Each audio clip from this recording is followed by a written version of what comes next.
ان کے کہنے پہ یا ان سے مذاکرات کر کے باہر آ جاتے ہیں تو یہی آصم منیر محب وطن جرنیل ہوگا، یہ پاکستان کا لوئل ہوگا، کیونکہ وہ بات نہیں کر رہا اس وقت۔ عمران خان صاحب کے رابطے ٹوٹے ہوئے، تار ٹوٹے ہوئے ہیں، تو وہ غدار ہے۔ یہی عمران خان صاحب ٹویسٹ کر لیں گے۔ مجھے وہ وقت یاد آ گیا جب سارے چور چکے عمران خان صاحب اپنی پارٹی میں لیتے تھے تو کہتے تھے اب یہ پاک صاف ہے، پی ٹی آئی کی واشنگ مشین میں جو دھل گیا وہ پاک صاف ہے، لیکن اگر وہ پی ٹی آئی میں نہیں آتا تو وہ چور چکا ڈاکو ہے۔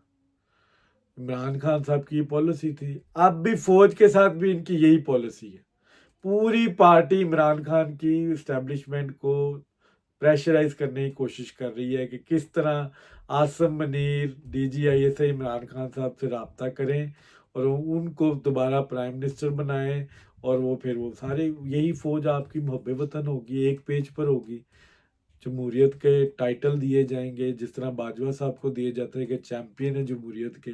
اور یہی عمران خان صاحب ہے جو کہتے تھے آئی ایس آئی بالکل ٹھیک کرتی ہے اگر آڈیو ٹیپس کرتی ہے، یہ میری سیکیورٹی کے لیے، ان کو پتہ ہونا چاہیے میں کیا بات کر رہا ہوں، کیوں کر رہا ہوں، کس کے ساتھ کر رہا ہوں۔ یہ سب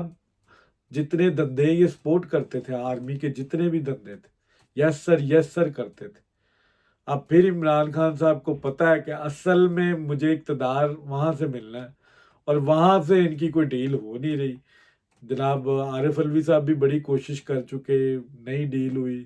اب یہ علی امین گنڈا پور کو میدان میں اتارا گیا ہے، کے پی کا کارڈ کھیلا جا رہا ہے، دوبارہ یلغار کی باتیں ہو رہی ہیں، دوبارہ اسلام آباد پہ چڑھائی کی باتیں ہو رہی ہیں، کیونکہ عمران خان صاحب ہمیشہ میچ فکس کر کے کھیلنے کے عادی ہیں۔ یہ پہلے انہوں نے جتنے دنگے فساد کیے تو اس وقت اسٹیبلشمنٹ کی مرضی سے انہوں نے کیے، اس وقت کی اسٹیبلشمنٹ کا ہاتھ تھا، فیض حمید کا ذکر بھی آتا ہے۔ اب وہ ہاتھ نہیں ہے ان کے پیچھے، اسی لیے موصوف نے جتنے اس وقت پروٹیسٹ کیے، یہ جو کل پروٹیسٹ ہوا ہے فلوپ ہوا ہے سوائے پشاور کے پی کے علاوہ باقی ساری جگہوں پہ پولیس زیادہ تھی، ان کے کارکنان کم تھے۔ اب وہ سپورٹ موجود نہیں ہے، وہ لیڈران ان کے پاس موجود نہیں ہے، جو لیڈر جیت کے آئے ہیں ان کو پتہ ہی نہیں ہے کہ انتخابی سیاست کیا ہے، پارلیمنٹ کی سیاست کیا ہے۔ وہ جیت گئے ہیں بہرحال کیسے کیسے کر کے، لیکن عمران خان صاحب اب کنفیوز ہے۔ عمران خان صاحب کو پتہ ہے کہ طریقہ وہی ہے، آرمی چیف سے بات کروں، بات کیا ہے، این آر او مانگوں، ہاتھ جوڑوں، بھائی باپ مجھے باہر نکال، مجھے پرائم منسٹر بنا، میں اس ملک کو چلاؤں گا، ورنہ یہ میں چلنے نہیں دوں گا، ورنہ تو میر جعفر ہے، تجھے میں گالیاں بھی نکالوں گا، تجھے میں لان تان بھی کروں گا، جینے نہیں دوں گا، تیرا قبر تک پیچھا کروں گا۔ اس طرح کی باتیں کر رہے ہیں عمران خان۔ ایک طرف لڑائی کی باتیں ہیں جو پریشر ڈالنے کے لیے وہ کر رہے ہیں، اصل سارا مقصد ان کا یہی ہے کہ آرمی چیف ان سے بات کریں اور عمران خان صاحب کو باہر نکالے۔ یہ ٹوٹل سٹوری یہ ہے۔ آج اگر آرمی چیف ان سے بات کر لے، ان سے مذاکرہ این آر او دے دیں ان کو کہ ٹھیک ہے تجھے ہم باہر نکالتے ہیں، تو ہمارے ساتھ تعاون کر، پاکستان کو ڈیسٹیبلائز نہ کر، تو یہ آرمی چیف ان کا محب وطن جرنیل ہوگا، اس کو ایکسٹینشن بھی ملے گی جتنی دفعہ یہ مانگے گا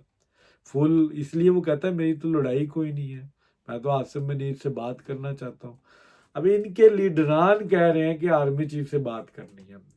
اور مذاکرات کرنے ہیں ہم نے، اس گورنمنٹ سے نہیں کرنے، یہ تو چور چکے ڈاکو ہیں۔ اب یہ جمہوریت کے چیمپئن خود آرمی کو کہہ رہے ہیں کہ وہ مداخلت کرے جمہوریت میں، پاکستان کی ایک ڈیموکریٹک جو گورنمنٹ چل رہی ہے اس میں آرمی چیف مداخلت کرے۔ کبھی امریکہ کو خط لکھ رہے ہیں کہ وہ مداخلت کریں، لیکن جب ان کی گورنمنٹ ہو امریکہ مداخلت کرے تو یہ کہتے ہیں نو، ایبسولوٹلی نوٹ، ہم نے کہہ دیا ہم کسی قسم کی مداخلت برداشت نہیں کرتے پاکستان میں، ہم اپنے اڈے نہیں دیں گے۔ چاہے انہوں نے کوئی بات کی یا نہیں کی، لیکن ایک امیج انہوں نے کریٹ کیا اس وقت کہ جی ہم ایبسولوٹلی نوٹ کا امریکہ کو، کشمیر کے معاملے میں ہمارا بالکل زیرو ٹالرنس ہے، ہم بالکل سٹینڈ لیں گے، انڈیا کے ساتھ لڑیں گے۔ بہرحال یہ ایک ڈرامے بازی ہے پی ٹی آئی کی، اور یہ چلتی رہے گی جب تک عمران خان صاحب جیل میں ہیں۔ جب تک عمران خان صاحب جیل سے باہر نہیں آتے یہ آرمی کو کریٹیسائز کرتے رہیں گے۔ اس کی وجہ یہی ہے کہ وہ این آر او چاہتے ہیں، اصل میں این آر او انہوں نے آرمی سے لینا ہے۔ آج کی دوسری جو خبر ہے وہ جج بابر ستار جن کا بڑا چرچا اس وقت ہو رہا ہے، ان کی نیشنلٹیاں نکل رہی ہیں، ان کے بیوی بچے بھی نکل ہیں امریکہ کے، کچھ آڈیو لیکس کے حوالے سے وہ ایک کیس سن رہے ہیں۔ اس کیس میں وہ یہ بڑا نیرو ڈاؤن کر رہے ہیں، پوچھ رہے ہیں ریاست سے کہ یہ آڈیو لیکس کرتا کون ہے، یہ کون سے لوگ ہیں جو آڈیوز کو لیک کرتے ہیں، ریکارڈ کرتے ہیں اور بعد میں ریاست کے اداروں کو دے کے ان کے خلاف کارروائیاں کرواتے ہیں، انفارمیشن لیتے ہیں۔ یہ وہی لوگ ہیں جن کو پتا تھا کہ 2005 سے آپ کے پاس نیشنلٹی ہے، 2028 تک آپ کے پاس گرین کارڈ ریزیڈنسی ہے امریکہ کی، ہو سکتا ہے آپ نے نیشنلٹی لے لی ہو۔ 2020 کا ایک ڈسیزن آیا تھا سپریم کورٹ کا ثاقب نثار صاحب کے دور میں، اس میں انہوں نے یہ فیصلہ، اس میں باقاعدہ رپورٹ آئی تھی، تقریباً 1200 سے زائد پاکستان کے آفیشل آفیسرز جو سرکار کے ملازم ہیں ان کے پاس غیر ملکی شہریت ہے، تقریباً 1250 بیوی بچے ان کے پاس باہر کے ملکوں کی شہریت ہے، 21 ملکوں کی شہریت کی اجازت دی گئی ہے، جس میں یو کے بھی ہے، یونائٹڈ اسٹیٹ بھی ہے، ناروے بھی ہے۔ لیگلی طور پہ بابر ستار کو کوئی مسئلہ نہیں ہے، وہ نیشنلٹی لے سکتے ہیں، غیر ملکی شہریت، دوہری شہریت پہ وہ کام کر سکتے ہیں پاکستان، لیکن اخلاقی طور پہ غلط ہے۔ اسی فیصلے میں سپریم کورٹ کی ورڈکٹ تھی کہ یہ ایک ملک کے ساتھ لوئلٹی نہیں ہے، اگر آپ نے دوسری دوہری شہریت رکھی ہے اس کا مطلب ہے آپ وہاں پہ سیٹل ہونا چاہتے ہیں آفٹر یور سروس، یا کرپشن کر کے آپ ادھر بھاگ جائیں گے۔ یہ سپریم کورٹ کی یہ فائنڈنگز میں یہ بات موجود ہے کہ اس کو ایک آپ اونیسٹی کے طور پہ نہیں دیکھا جائے گا، اس کو شک کی نگاہ سے دیکھا جائے گا اگر آپ کے پاس دوہری شہریت ہے کسی بھی ملک کی۔ 21 ملکوں کی اجازت دی ہے کہ وہ دوہری شہریت بھی ہو تو پاکستان میں کر سکتے ہیں، 21 کے علاوہ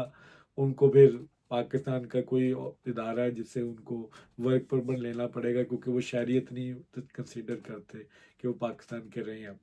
باقی نادرا کارڈ پہ وہ کام کر سکتے ہیں بابر ستار لیگل، لیکن ان کے اوپر باقی الزامات بڑے سیریس ہیں۔ ان کے اوپر امریکہ میں کچھ پراپرٹیز کا ہے، پھر پاکستان کے اندر بھی کچھ پراپرٹیز کا کچھ ان کے اوپر الزامات ہیں۔ تو ان چیزوں کو اگر ہم دیکھیں تو لگ رہا ہے کہ وہ سنگل آؤٹ ہوں گے، اور وہ 6 ججز کے پینل میں بھی ہیں جنہوں نے یہ آواز اٹھائی کہ جی آئی ایس اے کی مداخلت ہو رہی ہے۔ بابر ستار اب بڑے دبنگ ہیں، انہوں نے ڈی سی اسلام آباد کے اوپر بھی کیس کیا تھا، آپ کو یاد ہوگا پیچھے، ان کو بھی کہا تھا کہ آپ نے ایم او کیوں کیے، وہ ایک کوئی ایم او کے تحت آپ نے ان کو گرفتار کیوں کیا، جناب شہریار افریدی اور کچھ پی ٹی اے کی خواتین تھی، ان کو تو آپ نے توہین عدالت کی ہے۔ حالانکہ وہ ساری جو کمشنر صاحب کو رپورٹس آتی ہیں وہ ایجنسیز کی طرف سے آتی ہیں، اس کی بنا پہ وہ ایکشن لیتے ہیں اور ہاؤس ریسٹ کرتے ہیں ان کو، لیکن بابر ستار صاحب نے ان کو معاف نہیں کیا۔ انہوں نے کہا نہیں آپ نے میرے حکم کو کیوں نہیں مانا، تب انہوں نے کوئی پریشر نہیں لیا۔ پاکستان کی ایک کمشنر کو انہوں نے چارج کر دیا کہ آپ کو ہم اتنا فائن کریں گے، اور 1 مہینے کا شاید ان کو ٹائم دیا کہ وہ اس پہ اپیل بھی کر سکتے ہیں۔ اب شاید اپیل میں ہے وہ بات۔ کہنے کا مقصد یہ ہے صرف اس ویڈیو میں کہ بابر ستار صاحب سنگل آؤٹ ہونے جا رہے ہیں،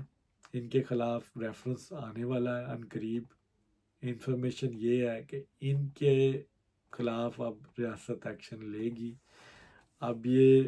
جو ان کے سارے معاملات فنینشلی طور پہ ڈسکس ہوں گے، ان کی شہریت بھی ڈسکس ہوگی، اگر انہوں نے لی ہے نہیں لی، کیوں لی ہے، کیا معاملات ہیں، کیا ان کی بزنس چل رہے ہیں ملک سے باہر، تو اس کے نتیجے میں بابر ستار کے اوپر پریشر بنے گا۔ اب یہ پیمرا کے جناب بیگ صاحب ہیں، انہوں نے ایک کیس میں ان کو کہا کہ مجھے ان پہ اعتماد نہیں ہے، تو جسٹس عامر فاروق صاحب کو کہا کہ اس کیس میں آپ نیا بینچ تشکیل دیں۔ تو اس طرح کے معاملات حکومت کی طرف سے آ رہے ہیں، ان کے اوپر ایک قسم کا اعتماد جو ان سے ہے وہ ٹوٹ رہا ہے، ان کے فیصلے بائسڈ ہیں، ان کے فیصلوں کی روشنی میں بھی اب جو سپریم جوڈیشل کونسل میں جب ریفرنس جائے گا ان کے فیصلے بھی ڈسکس ہوں گے، انہوں نے کس کے حق میں کیا فیصلے دیے، کیوں دیے، ہو سکتا ہے کچھ آڈیو لیکس بھی آئیں اس میں مزید، تو ریاست کے ساتھ ٹکر ہمیشہ مہنگی پڑتی ہے۔ تو جسٹس بابر ستار صاحب بھی اس چکر میں آئے ہوئے ہیں، لگ نہیں رہا کہ ان کی اس میں کوئی بچت ہوگی۔ اب دیکھنا ہے کہ ریاست اس پر کیا ایکشن لیتی ہے۔ لگ ایسے رہا کہ بابر ستار کی چھٹی ہو جائے گی، ان کے خلاف ایکشن لیا جائے گا ڈسپلنری، اور یہ اپنی سیٹ سے، جج کی سیٹ سے دوبارہ امریکہ جائیں گے، یا اپنے خلاف جو کرپشن کے الزامات ہیں ان کو بھگتیں گے۔ تو یہ تھا آج کا سیاست نامہ۔ اگر آپ کو یہ پسند آیا اس کو لائک اور شیئر ضرور کیجیے گا، اور اپنی رائے کو کمنٹ ضرور کریں۔ بہت شکریہ۔